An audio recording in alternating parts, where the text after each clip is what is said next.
We don't do kings here in America. You see, a document was written over 200 years ago that made sure of that. Ink and intention laid down by folks who knew exactly what it cost to kneel. They didn't build a throne, they built a table. And everyone, every farmer, every dreamer, every ordinary person who dared to believe was supposed to have a seat at it.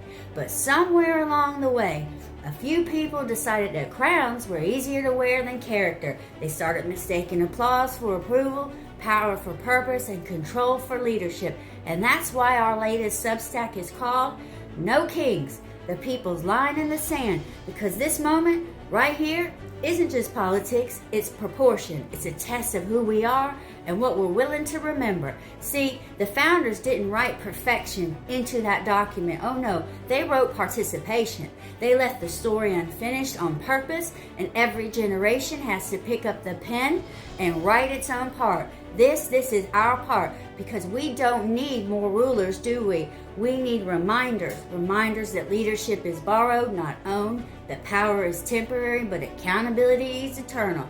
That freedom isn't a souvenir, it's a skill. And if we forget to use it, somebody else will use it for us. Every time we turn away, every time we say that's just how it is, another crown gets a little shinier. And every time we speak up, every time we remember what that ink was written for, another light comes on somewhere in this country. And that's what No Kings is about. Not rebellion, not rage, repair.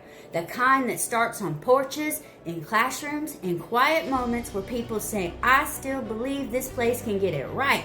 Because America isn't dying, it's remembering. And remembering always comes before revival. So if you felt it too, that hum in the air, that pull towards something honest, go read No Kings on southernpunk.substack.com or hit the link in my bio, because this story, it's ours. It's about every one of us drawing the line again and saying no crowns, no kings, just people, and the promise that we can still rise. And y'all, get out your umbrellas, because we just broke another glass ceiling. We are now sitting at number 19 in U.S. politics on Substack, and that's because of you, because of the truth, because you refuse to look away when it would be so much easier to pretend that nothing is wrong. And that's what makes this porch different.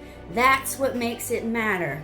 You are the reason the porch light stays on. You're the reason the truth travels. And as long as you're here listening, reading, and refusing to bow, there will be no kings in America. Not in this country, not on this porch, and not on our watch.